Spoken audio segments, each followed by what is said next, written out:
Let's explore the different scholarship opportunities in Europe today. बिस्मिल्लाहिर्रहमानिर्रहीम अस्सलाम वालेकुम एवरीवन। कैसे हैं आप सब लोग? आई होप आप सब लोग ठीक होंगे और अपनी अपनी लाइफ में एंजॉय कर रहे होंगे।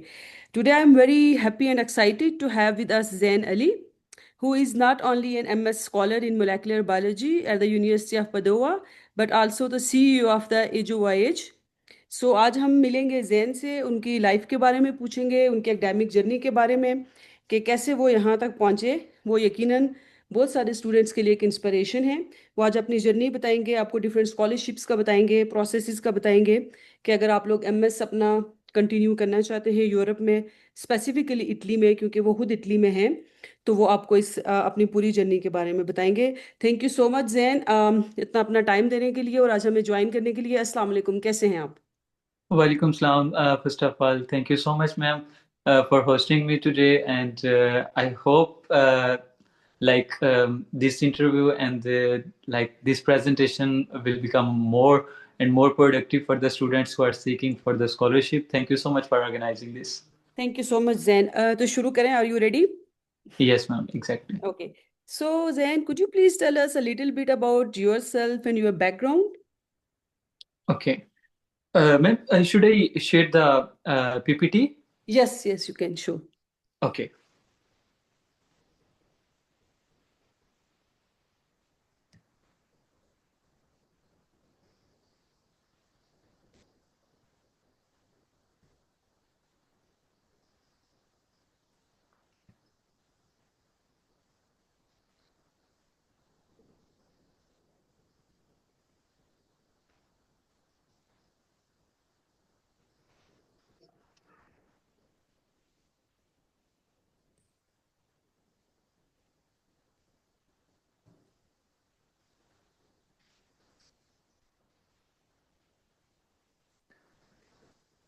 Okay, so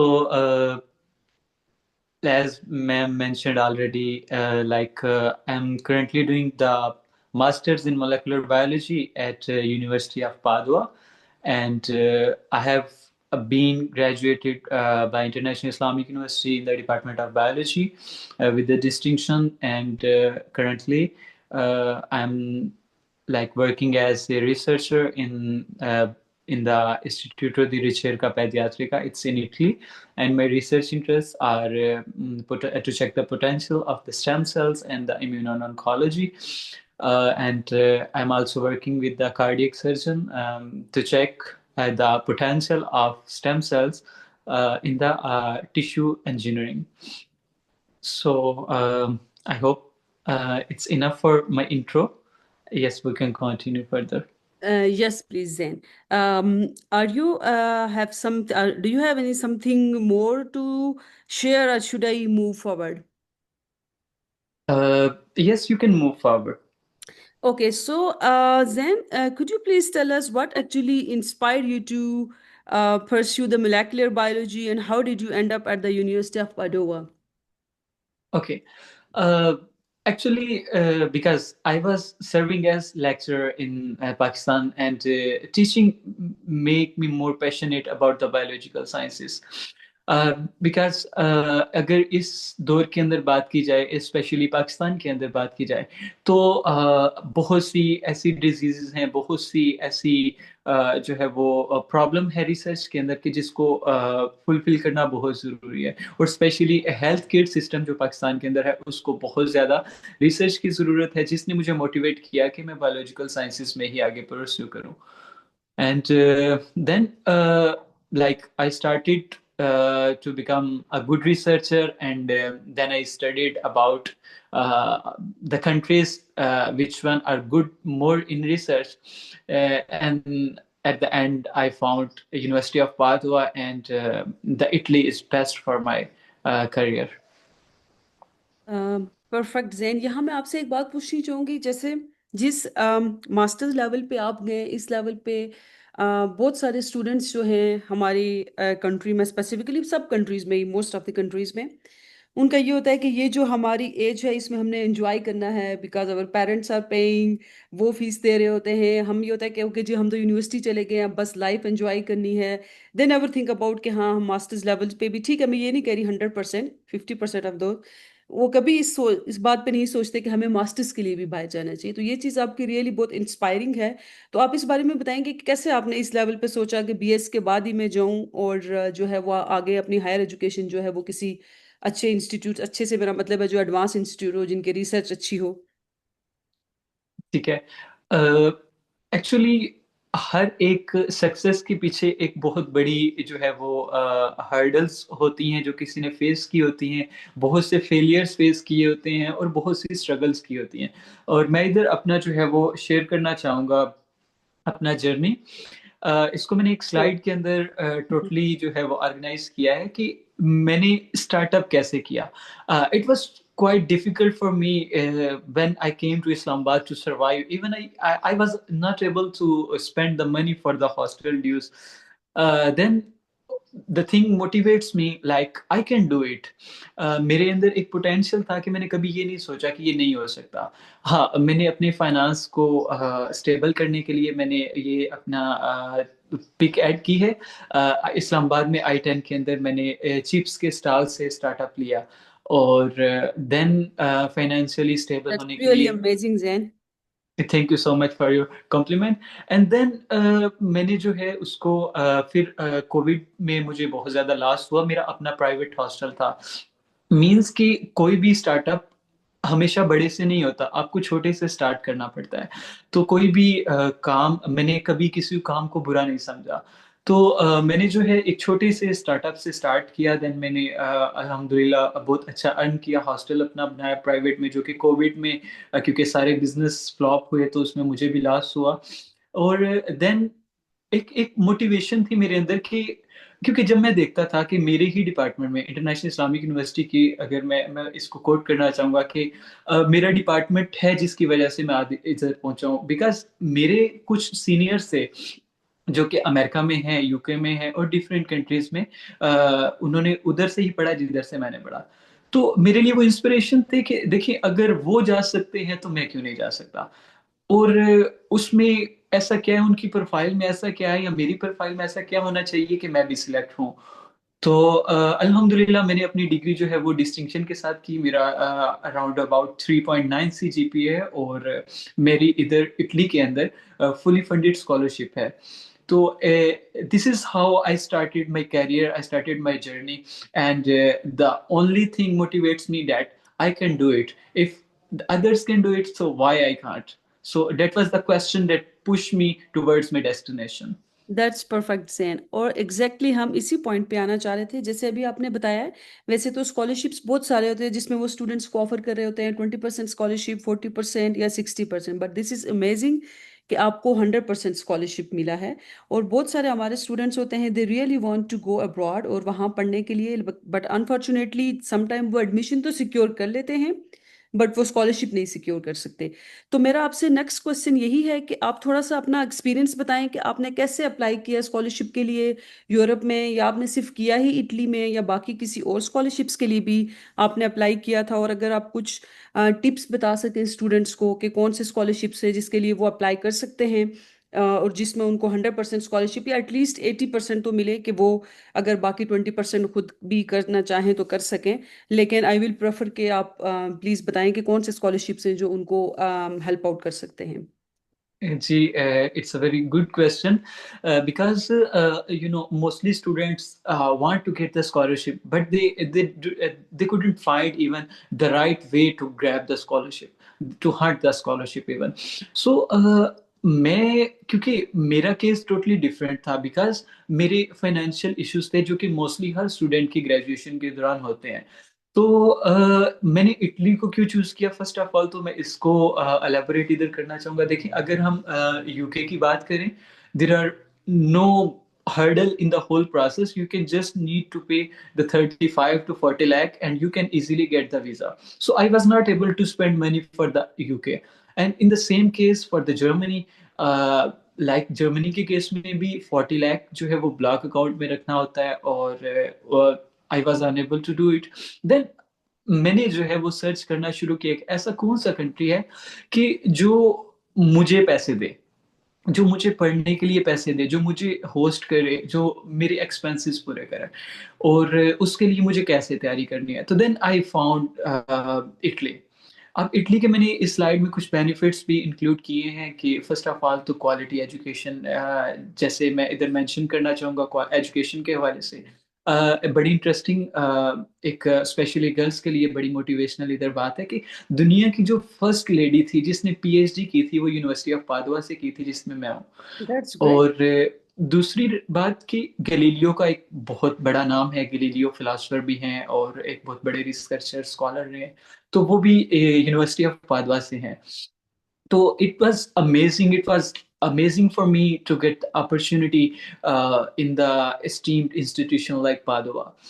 और दूसरा कि अगर मैंने अप्लाई किया, मैंने चाइना में अप्लाई किया, मैंने सऊदीया में अप्लाई किया, और आगे मैं नेक्स्ट स्लाइड्स में बताऊंगी कि like how many rejections make you perfect, and what are the tips actually to grab the scholarship. Anyhow, the second part is like, मैंने इटली को इस वजह से भी प्रेफरेंस दी बिकॉज ये तो मुझे फुल सपोर्ट कर रहे थे। दूसरा ये कि ये शेंजन वीज़ा इटली का, और इट मींस कि मैं with in 30 countries almost without visa travel कर सकता हूँ, मैं अपॉर्चुनिटीज़ को ग्रैब कर सकता हूँ, मैं अरास्मस जैसे प्रोजेक्ट्स को एंजॉय कर सकता हूँ। And the third thing is high visa ratio, because मेरी प्रोफाइल बहुत अच्छी थी, और मैंने अपना जो इधर मैं ये भी मेंशन करना चाहूँगा कि हमारा जो बहुत से स्टूडेंट ये समझ रहे होते हैं कि जब ग्रेजुएशन कर रहा होता है स्टूडेंट, तो बहुत से स्टूडेंट मैंने सुना है कि वो कहते हैं कि सीजीपीए मैटर नहीं करता, स्किल्स मैटर करती हैं। देखें, ऐसा बिल्कुल नहीं है, स्किल्स तो करती हैं मैटर, लेकिन सीजीपीए आपकी वो फर्स्ट एंटिटी है जो कि आपको एबल करती है कि आप अप्लाई करें। तो high CGPA means high visa ratio, तो सीजीपीए बहुत मैटर करता है। एंड जी तो सेकेंडली, सैन, यहाँ पे आप बताना चाहेंगे, सॉरी मैं आपको इंटरप्ट कर रही हूँ, एक जी मैं जी, बस से मेरे जहन में आया था कि कितना सीजीपीए जो है वो अच्छा कंसीडर किया जाता है for admission in any good university in Europe. ठीक है। मैं जो रेकमेंड करूंगा वो ये कि 3.5 सीजीपीए या इससे ऊपर होना चाहिए। बिकॉज लास्ट ईयर इनटेक में मैंने कोई स्टूडेंट के जो है वो केस सबमिट किए, तो उसमें जो 3.3 या 3 point means it varies from department to department and program to program, but in the institutions with the high, you can say the high reputation, they acquire the CGPA more than 3.5 or at least 3.5. And like here, I'm not demotivating the students with the CGPA around about with the 2.9 or 3. No, minimum से minimum आपको 3 की figure में आना चाहिए students को, और 3 से ऊपर फिर आप कंपटीशन में आएंगे, और देन आप जितनी अच्छी यूनिवर्सिटी सेलेक्ट करेंगे, जितनी अच्छी अपॉर्चुनिटीज ग्रैब करना चाहते हैं, उतनी अच्छी आपको मेहनत करनी पड़ेगी, और आपका सीजीपीए उतना अच्छा होना चाहिए। Thank you so much Jain, ये पॉइंट बहुत इंपॉर्टेंट था क्योंकि मैं खुद भी इस चीज़ को हाईलाइट करना चाह रही थी कि स्टूडेंट्स ये सोच रहे होते हैं कि अगर हम अच्छा बोल लेते हैं, मैं ये नहीं कह रही, डेफिनेटली वो सारी क्वालिटीज़ मैटर करती हैं कि हमारी इंग्लिश अच्छी है, हमारी स्किल्स अच्छी हैं, वो सारी चीज़ें साथ साथ हैं, लेकिन डेफिनेटली जो आपकी बेसिक चीज़ है जो आपको एडमिशन दिलवाएगी अच्छी यूनिवर्सिटी में, आपका सीजीपीए है। बिकॉज क्योंकि वो भी यही चीज़ देखते हैं कि अगर आपका पीछे आपने एज अ स्टूडेंट कैसे अपना करियर गुजारा है। तो ये उन सब बच्चों के लिए जो अभी अगर अंडर ग्रेड में हैं तो अभी भी उनके पास टाइम है। ज़रूरी नहीं कि अगर आपका पहले 2-3 सेमेस्टर्स में अगर अच्छा सीजीपीए नहीं आया तो आप आगे नहीं ले सकते, आप आगे मेहनत करें तो आप आगे भी ले सकते हैं। So thank you so much Jain, ये आपने बहुत अच्छा पॉइंट जो है वो उसको मेंशन किया है।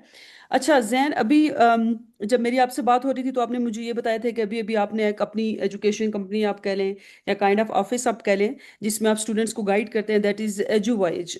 वो आप किस चीज़ ने आपको मोटिवेट किया, और आपके इस ऑर्गेनाइजेशन का या इस कंपनी का क्या मिशन है, थोड़ा सा वो भी बताएं ताकि स्टूडेंट्स को देखें। आपका माशाल्लाह से इतना अच्छा एक्सपीरियंस है, मैं चाहती हूँ कि स्टूडेंट्स जो हैं वैसे इधर उधर कंसल्टेंट्स के पास जाते हैं और पैसे ज़ाया करते हैं, व्हाई नॉट यू या आपकी जितनी भी टीम है जो कि ऑलरेडी डिफरेंट यूनिवर्सिटीज़ में इंटरनेशनली पढ़ रहे हैं, रिसर्च कर रहे हैं, वो स्टूडेंट्स को गाइड करें तो आई थिंक ज़्यादा अच्छा है। तो काइंडली आप अपने इसके बारे में भी बताएं ताकि स्टूडेंट्स अगर आपसे गाइडलाइन लेना चाहें तो वो फिर आपसे ले सकें प्लीज। जी ma'am, thank you so much. इसमें ये है मैम कि when I came into Italy, so then I started to work to facilitate the students. मैंने 1 साल जो गुजारा इटली में, वो मैंने फ्री ऑफ कॉस्ट स्टूडेंट्स का अप्लाई किया, उनके डॉक्यूमेंट्स प्रिपेयर किए, उनके साथ हर तरह से जो है वो मैंने उनको फैसिलिटेट किया, even though I was very busy in my exams, in my in life in Italy is not like a Pakistan. Here we have to fulfill the task a lot. So but in response I felt like students who are just getting the information in free of cost, they are not serious. Then होता क्या था कि वो सारा case किया, वो सब कुछ मैं कर लेता था, और देन लास्ट पे वो किसी एजेंट के पास जाते हैं और जाकर उधर वो in lakhs different like in multiple lakhs वो पे करते हैं, और वो एजेंट जो कि इस काबिल नहीं है कि वो खुद आ सके, मीन्स किसी ने इंटर किया है, किसी ने जो है बीए सिंपल किया, और उनको एक एक लाइक अगर एक सिंपल एफए वाला बंदा है वो किसी मास्टर्स के स्टूडेंट के लिए अप्लाई कर रहा है, तो I think so it's very regrettable for the student who is applying through the agent. तो एक ये चीज मोटिवेट थी कि हमारे स्टूडेंट, ठीक है जरूरी नहीं है कि सारे स्टूडेंट जो है वो एक जैसे हैं या सारे स्टूडेंट्स। अब मैंने आगे कुछ डॉक्यूमेंट्स भी मैं आगे आपको बताऊंगा कि क्या क्या डॉक्यूमेंट्स हैं जो कि चाहिए होते हैं, या स्टूडेंट्स अब वो नहीं बना पाते तो वो एजेंट के पास जाते हैं। तो क्योंकि एजेंट इस काबिल नहीं होते और वो उनसे लाखों रुपए ले लेते हैं और देन उनका काम भी नहीं होता। तो इस चीज ने मुझे, और दूसरा मेरा जो एक्सपीरियंस था उसने मुझे मोटिवेट किया कि एक ऐसा जो है वो मैं कंपनी या एक ऐसी ऑर्गेनाइजेशन या एक ऐसा ऑफिस बनूं कि जिसमें स्टूडेंट्स को एटलीस्ट हम उसको बता सके उसकी प्रोफाइल रिव्यू करके कि आइदर वो एलिजिबल भी है या नहीं है, या अगर वो इन्वेस्ट करता है खुद पर तो उसके उसको आउटपुट्स क्या मिलेंगे। तो ये मोटिवेशन थी ईजो वॉइस को डेवलप करने की, बिल्ड करने की, जिसमें हम स्टूडेंट्स की means China, Saudi Arabia and Italy and UK, the students who can afford. So ये डिपेंड करता है, हम स्टूडेंट की प्रोफाइल फर्स्ट रिव्यू करते हैं और देन उसको देखते हैं कि वो किसके लिए सूटेबल है। बिकॉज मेरे साथ जो टीम मेंबर्स हैं वो भी डिफरेंट इंस्टीट्यूशंस में एज ए लेक्चरर और प्रोफेसर्स हैं। तो एक एजुकेशनिस्ट की टीम है जो कि प्रॉपर रिव्यू करती है ताकि हम स्टूडेंट को उसके सूटेबल जो है उसकी पोजीशन को हम उसको बता सकें एक्चुअली। तो ये जो वॉइस का मकसद है ma'am. Thank you so much Jain. और एक्चुअली मैं सब स्टूडेंट्स को भी यही कहूँगी कि अगर आप लोगों ने कहीं भी यूरोप में, स्पेसिफिकली इटली में कहीं भी वो करना है तो आप प्लीज़ काइंडली इनसे कंसल्ट करें। मैं जैन की परमिशन से जो है वो इनका जो ऑफिशियल ईमेल एड्रेस होगा वो मैं जब ये वीडियो अपलोड करूँगी तो उसकी डिस्क्रिप्शन में वो ईमेल एड्रेस इनका दे दूँगी। तो अगर आप लोगों ने किसी में भी जो है कोई भी गाइडलाइन चाहिए हो तो आप लोग इनसे उस ईमेल पे जो है वो कांटेक्ट कर सकते हैं। One thing more ma'am, sorry for disturbing you. जी जी प्लीज़। जी, वीकेंड पर मैम मीन्स के अगर किसी स्टूडेंट को लाइक हेल्प चाहिए, किसी ने अपना डॉक्यूमेंट रिव्यू करवाना है, किसी ने खुद से ट्राई कर रहा है, तो मैं अप्रिशिएट करता हूँ उन स्टूडेंट्स को कि वो खुद अप्लाई करें। और कुछ ऐसे स्टूडेंट्स हैं जो कि बहुत एफर्ट कर रहे होते हैं और खुद जो है वो अपने डॉक्यूमेंट्स प्रिपेयर कर रहे होते हैं। तो मैं वीकेंड पर मीन्स ईमेल करके वो मुझसे अपॉइंटमेंट ले सकते हैं, मैं फ्री ऑफ कॉस्ट उनको कंसल्ट करता हूँ फीस बिलिल्ला। तो वो इसमें मैं मेंशन करना चाहूँगा कि जो स्टूडेंट जो हार्डली लाइक हार्ड वर्कर हैं और जो करते हैं अपने डॉक्यूमेंट्स प्रिपेयर, सिर्फ गाइडलाइन चाहिए या डॉक्यूमेंट रिव्यू करवाने हैं, अपनी सीवी रिव्यू करवानी है, तो वो फ्री ऑफ कास्ट आप वीकेंड पर मुझे ईमेल कर सकते हैं। मैं आपको अपना टाइम स्लॉट दे दूंगा और उसमें मैं स्टूडेंट को वीकेंड्स पर मैं जब स्लॉट फ्री हो तो मैं फ्री फैसिलिटेट करता हूँ। Thank you so much Jain. और देखिए इससे अच्छी बात क्या है, वो हमेशा कहते हैं way there is a will there is a way. ठीक है। अगर कोई इंसान करना चाहे तो अल्लाह उसके लिए हजार रास्ते खोल देता है। ठीक है। अगर वीकेंड पे कोई बंदा अपने इतने बिजी स्केड्यूल में से, क्योंकि मुझे पता है कि बाहर लाइफ कितनी बिजी होती है, सिर्फ पढ़ना नहीं होता, अपने घर भी संभालना है, अपने सफाई भी करनी है, अपने खाना भी बनाना है, कपड़े भी धोने हैं, ग्रॉसरी भी करनी है, ये सब कुछ खुद करना होता है। घर में तो हम मतलब ये होता है कि मोस्टली पता नहीं होता कौन खाना बना रहा है, बस खाना मिल जाता है पका हुआ, हम खा लेते हैं। ठीक है। तो ऑब्वियसली अगर वो इतने बिजी स्केड्यूल में से आपके लिए टाइम निकाल रहे हैं तो आई थिंक ये आपके लिए गोल्डन अपॉर्चुनिटी और इसको ज़रूर यूज़ करें। और सेकेंडली जो ये बता रहे हैं आपको अपनी पूरी उस कंपनी के बारे में, देखें वो सारे जो हैं वो एक्सपीरियंस लोग हैं और ऑलरेडी उन जगहों से होके आए हुए हैं, कुछ अभी वहीं पे हैं। तो आई थिंक वो आपको किसी भी कंसल्टेंट से अच्छा और बेटर गाइड कर सकते हैं। जैसे मेरा नहीं ख्याल है कि कभी किसी कंसल्टेंट ने आपको ये कहा होगा कि मैं आपको फ्री ऑफ कास्ट जो है वो आपकी प्रोफाइल चेक कर लेता हूँ, या आपका इतना जीपीए ज़रूरी है, इतना जीपीए, वो कभी आपको नहीं कहेंगे कि आपकी प्रोफाइल में कोई प्रॉब्लम है, बिकॉज दे नीड मनी। तो वो आपसे पैसे भी ले लेंगे और फिर आपको स्ट्रगल भी उतनी ही करनी पड़ेगी। ठीक है। जैन, नेक्स्ट मैं आपसे ये पूछना चाहूंगी कि कुछ आपको चैलेंजेस फेस हुई when you in when you were in the transition state from Islamic International University to Italy. Definitely माहौल डिफरेंट हुआ होगा, कल्चर डिफरेंट है, कंट्री डिफरेंट है। तो कुछ चैलेंजेस आपको आए और आपने उनको ओवरकम कैसे किया? ये क्वेश्चन मैं इसलिए पूछ रही हूँ कि बहुत सारे स्टूडेंट्स जो हैं वो मुझसे भी कांटेक्ट करते हैं, और लिटरली कुछ बच्चे कुछ बच्चियों वो रो भी रहे होते हैं कि हम नहीं एडजस्ट कर पा रहे, बहुत मुश्किल हो रही है हमारे लिए।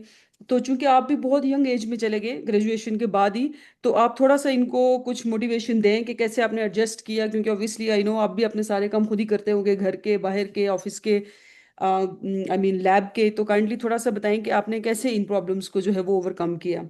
Thank you. जी ठीक है मैम। आप डेफिनेटली इस सिचुएशन से वाकिफ हैं कि पाकिस्तान में बहुत स्ट्रगल्स की, और आप even when I was your student under your supervision in the course.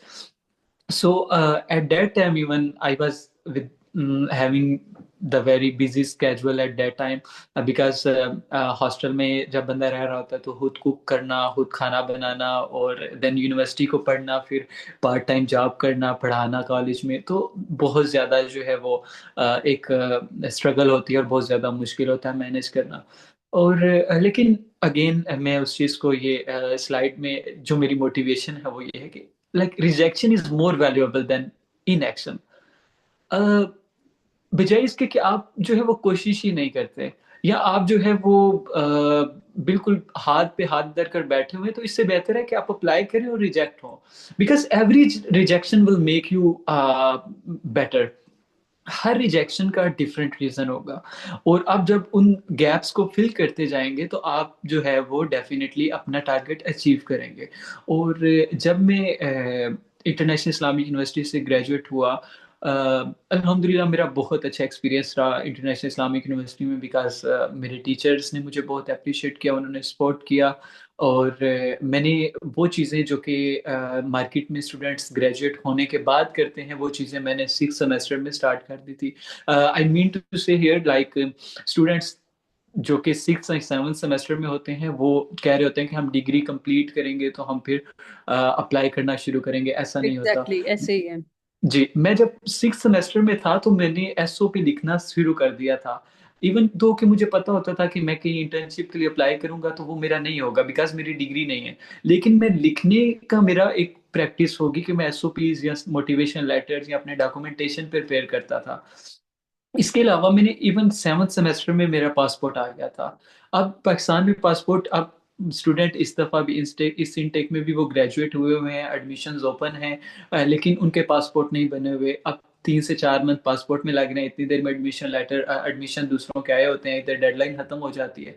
तो ये इस तरह की कुछ चीज़ें होती हैं. मीन्स प्रोएक्टिव जो है, मैं इधर प्रोएक्टिव का वर्ड यूज करना पड़ूंगा कि इस कंपटीशन के दौर में वही जो है सक्सेसफुल हो सकता है जो कि प्रोएक्टिव है, जिसको ऑलरेडी पता है कि मैंने आज से इतने अरसे बाद मैंने क्या काम करना है. तो ये चीज़ बहुत मैटर करती है. और आपके क्वेश्चन का आंसर इधर करूंगा कि जब मैं इटली में आया हूँ तो मुझे कुछ बैरियर्स फेस करना पड़े हैं डेफिनेटली. फर्स्ट ऑफ ऑल तो पाकिस्तान में बिकॉज एजेंट माफिया की वजह से, क्योंकि हमारे स्टूडेंट्स एजेंट को प्रेफरेंस देते हैं, तो उसकी वजह से एक बहुत प्रॉब्लम आता है कि अपॉइंटमेंट्स का इशू आ जाता है इटली का. तो लेकिन जब आप दिल से कोशिश कर रहे होते हैं, और जब आप एक अच्छा अच्छा सोच रहे होते हैं और हर चीज़ के लिए स्ट्रगल कर रहे होते हैं, तो आपके साथ अच्छा होता है. मैंने अपनी अपॉइंटमेंट खुद बुक की इटली के लिए, जबकि मैंने बहुत से बच्चों से सुना कि कोई, बहुत से स्टूडेंट से सुना कि कोई 5 लाख की ले रहा है, कोई 10 लाख की ले रहा है एजेंट से, इवन कि वो खुद बुक कर सकते थे. मैंने खुद बुक की अपॉइंटमेंट, ये फर्स्ट बैरियर था जिसको मैंने क्रॉस किया.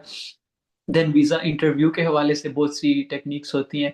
तो actually there are a lot of things to explain, but unfortunately we can't, because it's a very specific session. I hope we will do it later, like we will discuss more in the upcoming session. So जब मैं Italy, ji ma'am, please करिए। Okay. जब मैं Italy में आया हूँ तो इधर फर्स्ट ऑफ ऑल मुझे जो बैरियर फेस करना पड़ा वो है लैंग्वेज बैरियर। क्योंकि इटली इटली के अंदर इंग्लिश नहीं आती लोगों को। और इवन जिनको यूथ को आती है, जो कि क्लासमेट्स हैं, वो क्योंकि उन्होंने पढ़ना ही इंग्लिश में है, तो क्योंकि हम जब पाकिस्तान से अप्लाई करते हैं तो हम इंग्लिश स्टार्ट प्रोग्राम्स में करते हैं, तो क्लास में तो ठीक है, लेकिन जब मैं मार्केट में या इवन दो जॉब इंडस्ट्री में जाएं तो लैंग्वेज बैरियर फेस करना पड़ता है। तो उसको मिनिमाइज किया जा सकता है। इधर डिफरेंट स्कूल्स हैं जो फ्री ऑफ कॉस्ट कोर्सेज कराते हैं, तो like I am still working on it to overcome this barrier.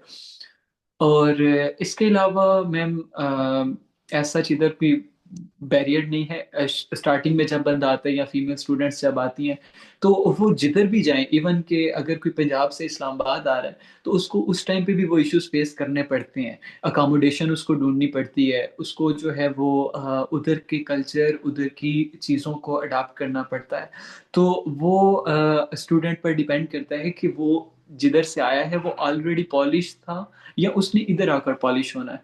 तो ये कुछ बेसिक चीज़ें हैं। इसके अलावा इधर ऐसा सच कोई बैरियर नहीं है या कोई चैलेंज नहीं है इधर। That's good, thank you so much. I hope कि आपके इस आंसर से बहुत सारे लोगों को जो है वो थोड़ी सी मोटिवेशन और हिम्मत मिली होगी। डेफिनेटली मैं अपने भी बहुत सारे स्टूडेंट्स को ये कहती रहती हूँ कि जब आप इवन के एक डिस्ट्रिक्ट से दूसरे डिस्ट्रिक्ट में जाते हैं वहाँ भी बहुत सारे डिफरेंसेस होते हैं। लेकिन चूंकि ये बंदे के अपने ऊपर डिपेंड करता है कि उसे चीज़ों को कैसे लेके चलना है। जैसे अभी आपकी स्क्रीन पे शो हो रही है, rejection is more valuable then inaction. तो ये मेरे फादर भी हमेशा यही कहते होते हैं कि जब आप किसी चीज़ के लिए अप्लाई नहीं करते तो उस वक्त आपकी सिलेक्शन तो डेफिनेटली होगी ही नहीं, लेकिन आपको दो चीज़ों का दुख होगा, एक तो सिलेक्शन ना होने का और दूसरा ये कि अप्लाई ना करने का। तो एटलीस्ट आप अप्लाई करें, आप कोशिश करें, एफर्ट करें, ताकि एटलीस्ट आपको ये 50% दुख तो नहीं हो कि शायद मैं अप्लाई कर लेती है, शायद मैं अप्लाई कर लेता तो मेरी सिलेक्शन हो जाती। तो आई थिंक रिजेक्शन के बारे में आपने बताया, तो मैंने भी शायद बताया था कि जब मैं अप्लाई कर रही थी फुल ब्राइट के लिए तो उससे पहले मेरी भी तकरीबन मोर देन 200 जो है वो रिजेक्शन हुई थी डिफरेंट इंस्टीट्यूट से पोस्ट डॉक के लिए, डिफरेंट फेलोशिप के लिए। लेकिन उसमें ये था कि जब भी मुझे कोई रिजेक्शन होती थी तो मैं उनको ईमेल करके पूछती थी कि what is the drawback in my application, कहाँ पे जो है वो कोई कमी है जिसको मैं करेक्ट कर सकती हूँ। तो वो बताते थे कि हाँ ये वाला पॉइंट आपका वीक है, ये वाली साइड वीक है। तो फिर जब मेरा फुल ब्राइट का हुआ तो उससे पहले काफ़ी दफ़ा रिजेक्शन हुई हुई थी मेरी। तो आई थिंक रिजेक्शन जो है इसका मतलब ये नहीं है कि एक दफ़ा अगर आप कहीं से रिजेक्ट, या दो दफ़ा, इवन के 10 टाइम्स भी अगर रिजेक्शन होती है तो इसका मतलब ये नहीं होता कि आप कैपेबल नहीं होते। तो डेफिनेटली रिजेक्शन हर एक की उसमें आती है। Thank you so much Zain. अब आप मुझे ये कुछ थोड़ा सा बताएं कि what are your long term career goals, के आगे आपने क्या करना है ताकि स्टूडेंट को ये मोटिवेशन हो कि ग्रेजुएशन करके एक बंदा। सबसे अच्छी बात मुझे आपकी ये लगी है कि जब आपने कुछ काम करना है तो आपने पहले से प्लान करना है। जैसे आपने 6 सेमेस्टर 7 सेमेस्टर आपके हाथ में सब कुछ था, ठीक है, फिर आपने सिर्फ अप्लाई करना था। जैसे मैंने अब आपको वैसे भी बताया कि बहुत सारे बच्चे ऐसे हैं तो वो ये सोच रहे थे अभी तो ये हमारी एंजॉय करने की लाइफ है, एंजॉय करने का टाइम हम बाद में देखेंगे, ठीक है, वो बाद फिर बाद में होते होते बहुत लेट हो जाता है। तो वाई नॉट कि आप पहले से एक्शन लें और जब अभी सब लोग तैयारी कर रहे हैं उस वक्त आप जाने की तैयारी कर रहे हो। तो आप मुझे बताएं कि आपके लॉन्ग टर्म फ्यूचर गोल्स क्या हैं, मास्टर्स के बाद आप क्या करना चाहेंगे। जी। इधर इस सेशन के थ्रू मैं एक और चीज़ भी कोट करना चाहूँगा कि जो स्टूडेंट्स बाहर जाते हैं और जो इवन इटली में भी हैं या किसी भी कंट्री में है जो पाकिस्तान से पढ़ने के लिए आए हुए हैं, तो मैं बहुत ज़्यादा डिसहार्ट होता हूँ कि स्टूडेंट्स जब आते हैं इधर आकर तो वो for the sake of money. देखिए, मनी जो है वो आप जब कामयाब होगे तो आपको बहुत ज़्यादा मिलेगी मिलेगी। तो स्टूडेंट्स क्या करते हैं इधर आकर, वो जॉब की चक्कर में जो है अपनी स्टडीज को कंप्लीट नहीं कर पाते। इवन मास्टर्स जो है वो 2 साल की, इवन 1.5 ईयर्स में भी कंप्लीट किया जा सकता है। लेकिन स्टूडेंट्स क्या करते हैं 6-6 साल में, 5-5 साल में, क्योंकि वो बहुत ज़्यादा पैसे कमाना चाहते हैं तो वो स्टडीज भी नहीं कर पा रहे होते और उनका लॉन्ग टर्म कोई गोल नहीं होता। और उन्होंने मीन्स वो डिग्री ले भी ले तो वो क्या कर रहे होते हैं, मैंने इधर बहुत से स्टूडेंट्स देखे हैं, ग्लोबो कर रहे होते हैं, मींस डिलीवरी की जॉब या और जॉब्स, कोई मजदूरी कर रहा है, कोई कुछ कर रहा है। तो इधर मैं ये कोट करना चाहूंगा कि प्लीज हमें ऐसा नहीं, क्योंकि हम पढ़ने लिखे, आपने अगर बैचलर्स किया है साइंस में, बायोलॉजिकल साइंसेज में, या किसी अच्छी डिग्री की है आपने, लाइक मैंने अगर मेरे केस में देखे तो मैं मास्टर्स इन मोलेकुलर बायोलॉजी कर रहा हूँ। तो मेरा जो आपका क्वेश्चन है कि मैं क्या करना चाहता हूँ, तो मैं डेफिनेटली एक अच्छा रिसर्चर बनना चाहता हूँ। लाइक मैं अभी अपनी क्योंकि मेरे पास ये बहुत ज़्यादा अच्छी अपॉर्चुनिटी है कि मैं एक कार्डियक सर्जन के साथ रिसर्च कर रहा हूँ, और मैं हार्ट के ऊपर काम कर रहा हूँ। तो मेरे पास ये बहुत अच्छी अपॉर्चुनिटी है, मैं अपनी बेसिक जो जो एक साइंटिस्ट की स्किल्स होती हैं, जो लैब के अंदर जितने भी जो रिसर्च चल रही होती है उसको अडॉप्ट करना, उस इन्वायरमेंट के अंदर खुद को अडॉप्ट करना और वो वाली स्किल्स सीखना जो कि इंटरनेशनली कोलेबोरेशंस के साथ चल रही होती हैं। तो उनको सीख कर, ताकि मैं अपनी डोमेन के अंदर एक अच्छा रिसर्चर बन सकूं और आगे लाइफ के अंदर मूव कर सकूं for the PhD, and then as a researcher in the biological sciences.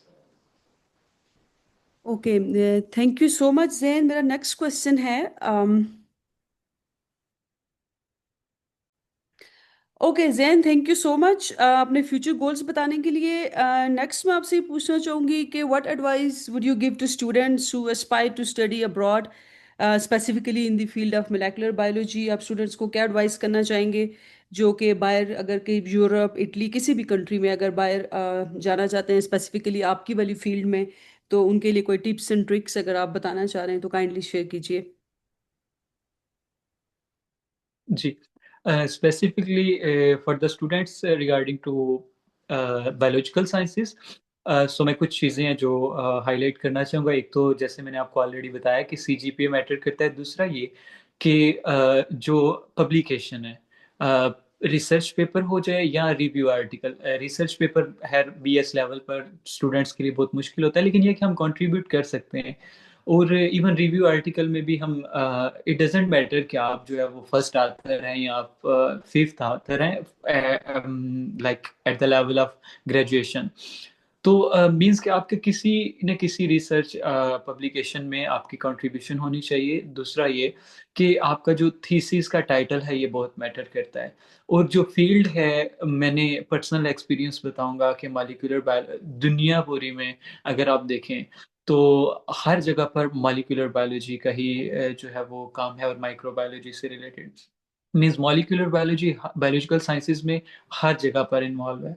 तो अपनी जो डोमेन चूज करें, जब आप थीसिस करें तो थीसिस को जस्ट डिग्री लेने के लिए नहीं करें। थीसिस को ये समझें कि आपका ये की है, आपकी फ्यूचर रिसर्च से रिलेटेड या आपकी फ्यूचर को डिटरमाइन करेगा। तो एक तो ये कि मेरी एडवाइस है कि आप अपना थीसिस का जो जो प्रोजेक्ट है वो इंडिविजुअल करें, उसमें मिलकर ना करें। और पर्सनली मेरा भी इंडिविजुअल थीसिस था जो मैंने अकेले लिखा था। तो ये डेडिकेशन होती है, जब एडमिशन कमेटी देखती है तो वो इस चीज़ को अप्रिशिएट करते हैं।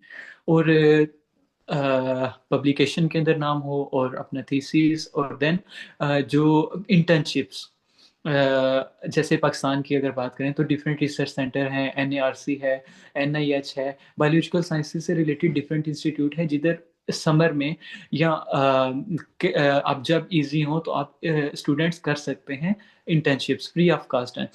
उनके सर्टिफिकेट्स बहुत मैटर करते हैं। और last thing is online courses. Coursera के through there are lot of courses that can be do free of cost, and you can get easily the certificates. So certificates online बहुत matter करते हैं international university से, जो कि free of cast हो सकते हैं। Okay, thank you Jain. ये बात आपने बहुत अच्छी बताई है specifically research point of view से कि बहुत सारे लोगों का ना हमारे यहाँ ये भी कंसेप्ट है कि अच्छा जी पैसे दे के तो हमने नाम डलवा लिया रिसर्च में। ये नहीं, मैं हमेशा स्टूडेंट से कहती हूँ बेशक आपका पूरे पेपर में 10 या 15% पार्टी हो, लेकिन एटलीस्ट आप उसमें थोड़ी सी एफर्ट डालें। डेफिनेटली एडमिशन कमेटी इस चीज़ को जो है वो ये चीज़ आपके लिए एक पॉजिटिव या प्लस पॉइंट होती है, क्योंकि उन्हें भी पता होता है कि बीएस लेवल पे ऑब्वियसली बच्चा कोई बहुत हाई फाई लेवल की अलग से इंडिविजुअल रिसर्च नहीं कर सकता, लेकिन एटलीस्ट ये चीज़ आपकी डेडिकेशन शो करती है कि आपने कुछ ना कुछ पार्टिसिपेट किया है, आपका कुछ ना कुछ तो इसमें इंटरेस्ट था। और इसके अलावा यस, जो आपने इंटर्नशिप्स बताई हैं स्पेसिफिकली एनएआरसी, एनआईएच और हाँ केआरएल में भी आप कर सकते हैं। और अब तो जो एचईसी ने जो है वो कोर्स रिवाइज किया है उसमें इंटर्नशिप अब एक सेमेस्टर में मस्ट हो गई है। तो आई होप ये चीज़ भी स्टूडेंट्स को काफ़ी हेल्प आउट करेगी अंडर ग्रेड स्टूडेंट्स के लिए, बीएस वालों के लिए। अच्छा जैन, मैं आपसे यहाँ एक चीज़ और पूछना चाहूँगी कि नेटवर्किंग के पॉइंट ऑफ व्यू से कि how important has networking been in your journey, कि आपकी की बाकी सीनियर के साथ या जो लोग हैं बाकी इंस्टीट्यूट्स में उनके साथ कोई नेटवर्किंग थी, and any tips for building professional connections, क्योंकि मैंने देखा है कि बहुत सारे स्टूडेंट्स सोशल मीडिया तो यूज़ कर रहे होते हैं लेकिन वो कभी इसको पॉजिटिवली बहुत कम लोग यूज़ करते हैं। तो आप प्लीज़ स्टूडेंट को यहाँ पे थोड़ा सा ये बताएं कि नेटवर्किंग कितनी इंपॉर्टेंट होती है या आपको कितने अच्छे उस पर गाइड कर सकती है। इसीलिए मैंने आपको भी आज आपसे भी मैंने टाइम लिया था ताकि स्टूडेंट्स को थोड़ी बहुत हेल्प मिल जाए, कि डेफिनेटली आप एक स्ट्रॉन्ग नेटवर्क है, स्ट्रॉन्ग कनेक्शन स्टूडेंट्स के लिए। तो काइंडली इस बारे में थोड़ा सा बताइएगा। जी, नेटवर्किंग के हवाले से ये बहुत इम्पोर्टेंट क्वेश्चन है। और इसमें अब स्टूडेंट्स जो हैं वो दो तरह से इसको ले रहे होते हैं, एक तो पॉजिटिव और दूसरा नेगेटिव। ये मैं दोनों को एलेबोरेट करना चाहूँगा इधर कि अगर स्टडी अब्रॉड के हवाले से आप व्हाट्सएप ग्रुप्स चेक करें तो देर आर इन हंड्रेड्स, और इवन सोशल मीडिया पर हंड्रेड्स ऑफ ग्रुप्स हैं जो कि जिसमें ये डिस्कशंस हो रही होती हैं about the study abroad. But depend करता है कि स्टूडेंट उसको किस वे में ले रहा है। अब उसमें उस ग्रुप्स में रिजेक्शंस भी आती हैं, उस ग्रुप में एक्सेप्टेंस भी आती हैं, तो उसकी पॉजिटिव और नेगेटिव दोनों इम्पैक्ट्स हैं। पॉजिटिव में तो ये है कि स्टूडेंट्स को जो है वो बहुत सी इंफॉर्मेशन मिल रही होती है, किस यूनिवर्सिटी में एडमिशन ओपन हो गए हैं, किस में नहीं हुए, या किसका क्या प्रोसेस है, तो उसमें सीनियर्स होते हैं, गाइड करते हैं। और इसी के बेस पे स्टूडेंट को कुछ साइकोलॉजिकल सिकनेस भी हो जाती है। मींस कि अगर किसी के रिजेक्शन आई है वीजे की, तो वो ये समझेंगे कि ये मतलब उससे वो डिमोटिवेट हो जाएंगे कि there are lot of rejection for the study abroad. तो वो उससे डिमोटिवेट होना शुरू हो जाते हैं। उससे जो है वो एक कंपटीशन, मतलब वो खुद को एक स्ट्रेस में आ जाते हैं, एक रेस में आ जाते हैं कि अच्छा इसका लग गया, तो वो हाइपर होना शुरू हो जाते हैं। मीन्स कि वो वेट नहीं कर पा रहे होते। तो ये दोनों चीज़ें हैं। नेटवर्किंग बहुत मैटर करती है, डिपेंड करता है कि आप उसको पॉजिटिव वे में यूज़ करें या नेगेटिव वे में। और नेटवर्किंग के हवाले से मैं एक मीन्स सोशल मीडिया पर इवन की यूनिवर्सिटीज़, अब जब फॉरेन की यूनिवर्सिटीज़ हैं इनके प्रॉपर अलग से, ये ऑलरेडी जब पाकिस्तान में होते ही हैं, लाइक मैं अगर पादवा यूनिवर्सिटी की बात करूं, तो जिन स्टूडेंट्स का एडमिशन हो जाता है इनका एक अलग से प्लेटफॉर्म है जो कि नेटवर्किंग के नाम से नेटवर्क बना देता है, कि वो पाकिस्तान पाकिस्तान में रहते हुए स्टूडेंट देख सकता है कि उसके कौन से कोलीग्स होंगे। कोई अर्जेंटीना से है, कोई यूरोप से है, कोई अमेरिका से है। तो नेटवर्किंग होती है, और पाकिस्तान में रहते हुए भी बहुत से ग्रुप्स हैं ऐसे। But be positive for the whole process. Yes, thank you so much, क्योंकि अगर जब तक आपकी थिंकिंग पॉजिटिव नहीं होगी तब तक आई थिंक सब चीज़ें बहुत मुश्किल होती हैं। जैसे ये हमारा मज़हब भी हमें सिखाता है कि जैसे आप अल्लाह से गुमान रखते हैं अल्लाह आपको वैसा ही अता करता है। तो जितना आप नेगेटिव सोचेंगे, अल्लाह ना करे इतनी ही नेगेटिविटी फिर आपकी लाइफ में आती है, और जितना आप पॉजिटिव रहेंगे तो इंशाल्लाह सब चीज़ें पॉजिटिव पॉजिटिव ही अच्छी अच्छी ही होंगी। अम, और इसके अलावा जो है अब मैं आपका बहुत सारा टाइम ले लिया है, थैंक यू सो मच। बस एक लास्ट क्वेश्चन मैं आपसे पूछूंगी कि इसके अलावा अगर आपको लगता है कि कोई चीज़ मैंने स्किप कर दी है और आप उसको शेयर करना चाह रहे हैं तो वो भी प्लीज़ बता दीजिए। और एक क्वेश्चन जो लास्ट मेरी तरफ से है वो ये, कि क्या अभी कोई करंटली स्कॉलरशिप्स ओपन है आपकी यूनिवर्सिटी में या वैसे ओवरऑल इटली में या यूरोप में, जो आप स्टूडेंट्स के साथ शेयर करना चाहें, जो वो अभी अप्लाई कर सकते हूँ? क्योंकि बहुत सारे स्टूडेंट्स ने मुझसे भी पूछा था कि मास्टर्स के कोई स्कॉलरशिप हैं, तो फिर उससे मुझे आइडिया है कि वाई नॉट जैन, के उसका बहुत सारा एक्सपीरियंस है तो वो शेयर करे तो आई थिंक लोगों के लिए अच्छा होगा। और अगर आप कोई है इस तरह का तो वो भी बता दें, और इसके अलावा भी अगर आप अपने बिहाफ पे जो आपको लगता है शायद मैंने कवर नहीं किया तो काइंडली वो भी शेयर कीजिए। Thank you. आई होप कि आपके बहुत अच्छे क्वेश्चंस थे और उसमें बहुत सी चीज़ें एड्रेस होगी। डेफिनेटली 100% कभी भी नहीं हो सकता, लेकिन आपके बहुत अच्छे क्वेश्चंस थे और मैंने कोशिश की कि सारे क्वेश्चंस को एड्रेस कर सकूं। अभी का जो इम्पोर्टेंट क्वेश्चन है वो ये कि बिल्कुल अभी इनटेक ओपन है। This is the best time to apply for Italy. Like अभी नवंबर दिसंबर है और जनवरी फेब तक एडमिशन्स ओपन होते हैं। और इटली के, जैसे हमने अभी बात की पेशेंस की, तो इटली का प्रोसेस जो है ये मीन्स कि इसमें पेशेंस बहुत ज़रूरी है, और ये हर स्टेप को 3 से 4 माह लगते हैं। तो अगर अभी कोई अप्लाई करेगा देन उसका मीन्स केस फॉरवर्ड होते हुए एम्बेसी को अप्रैल और मई हो जाएगा। एडमिशन लेटर आएगा जनवरी फरवरी तक, देन केस फॉरवर्ड होगा, देन जो है वो अपॉइंटमेंट बुक होगी और वीज़ा इंटरव्यू वगैरह ये सब चीज़ें होगी जुलाई अगस्त तक। तो देन सितंबर में क्लासेस स्टार्ट होंगी। तो अभी बिल्कुल अभी बहुत सी यूनिवर्सिटीज़ की जो है वो एप्लीकेशन ओपन हो चुकी है। यूनिवर्सिटी ऑफ पादवा में एडमिशन जो है वो 2 तारीख से ओपन है, 2 नवंबर से ओपन हो चुके हैं। इसके अलावा यूनिवर्सिटी ऑफ पॉलीटेक्नो दी मिलानो के अंदर एडमिशन ओपन हो चुके हैं। यूनिवर्सिटी ऑफ सीना के अंदर एडमिशन ओपन हो चुके हैं और इसी तरह बहुत से दूसरे कंट्रीज़ में भी एडमिशन ओपन है। तो ये आपके क्वेश्चन का आंसर कि अभी करंट बहुत सी अपॉर्चुनिटीज़ ओपन है। वो स्टूडेंट्स जिनके डॉक्यूमेंट सब रेडी हैं वो कर सकते हैं। अगर असिस्टेंस चाहते हैं तो हमें जो है वो अप्रोच भी कर सकते हैं। Thank you so much Jain. Yes definitely questions तो सारे एक ही इंटरव्यू में कवर नहीं हो सकते, और अगर किसी को कोई भी डिटेल इंफॉर्मेशन चाहिए हो तो आप हमें जैन का जो है वो जो ऑफिशियल ईमेल एड्रेस है जो इनकी कंपनी का भी है वो हम डिस्क्रिप्शन में दे देंगे। तो आप इनसे कंसल्ट करें, इनकी टीम से कंसल्ट करें, वो डेफिनेटली आपको स्टेप बाय स्टेप हर चीज़ पे जो है वो गाइड करेंगे। ठीक है। और बाकी इसके अलावा जो है मैं फिर कभी आपसे टाइम लूंगी, आप तब तक एक्सप्लोर कीजिएगा, कोई पीएचडी के स्कॉलरशिप्स हुए, कोई पोस्ट डॉक्स किए हुए, क्योंकि डेफिनेटली बहुत सारे स्टूडेंट्स, बहुत सारे लोग ऐसे हैं जो पीएचडी के लिए भी जाना चाहते हो। डेफिनेटली आई थिंक आपका अपना नेक्स्ट जो है वो इंशाल्लाह आई होप के यही इरादा होगा पीएचडी का। तो फिर कभी इंशाल्लाह उस पर भी डिटेल में डिस्कस करेंगे।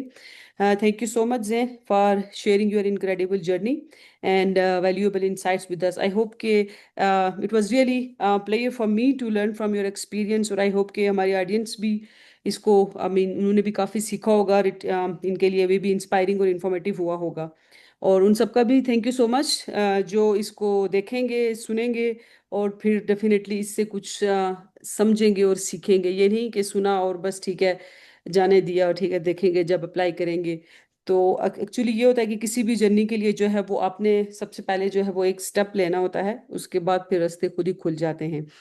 और thank you so much Jain. आप अगर आखिर में कुछ कहना चाह रहे हैं तो प्लीज़ आप बताइए, ताकि फिर हम इस सेशन को एंड करते हैं। आई एम सॉरी आपका ऑलरेडी बहुत टाइम ले लिया। जी मैं इसको 2 सेंटेंसेस में मैं इसको कंक्लूड करूंगा। आई होप कि हमारा थिंक एक वैल्यूएबल हमारा सेशन रहा, जिसमें आई होप कि बहुत सी ऐसी बातें हुई कि जो स्टूडेंट्स के लिए न्यू होंगी और उनको लर्न करने का बहुत मौका मिला होगा।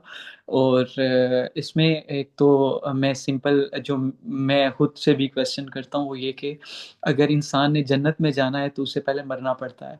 तो कोई भी चीज़ है, कोई भी टारगेट है, उसको अचीव तब भी हो सकता है जब उसके लिए आप उस फेज से गुजरेंगे। एक पेनफुल फेज है, उसको फेस करके ही आप जो है उसको अचीव कर सकते हैं। और जैसे वो नेल्सन मंडेला का एक कोट भी है बड़ा फेमस कि everything is impossible until it done, कि हमेशा कोई चीज़ उस टाइम तक इम्पॉसिबल लग रही होती है जब तक वो हो नहीं जाती। और हर चीज़ पॉसिबल है। हर चीज़ अगर डिपेंड करता है मोटिवेशन, तो मोटिवेटेड रहें और be positive. And I hope the students will get the scholarship, fully funded opportunities in abroad, and especially in Italy. And it's my last comment on this. Thank you. Thank you so much Jain. इंशाल्लाह इंशाल्लाह। और good luck आपके लिए भी, आपके जितने भी future के जितने भी टारगेट्स हैं उसके लिए। Good luck for your company and good luck for everything. Thank you so much. God bless you.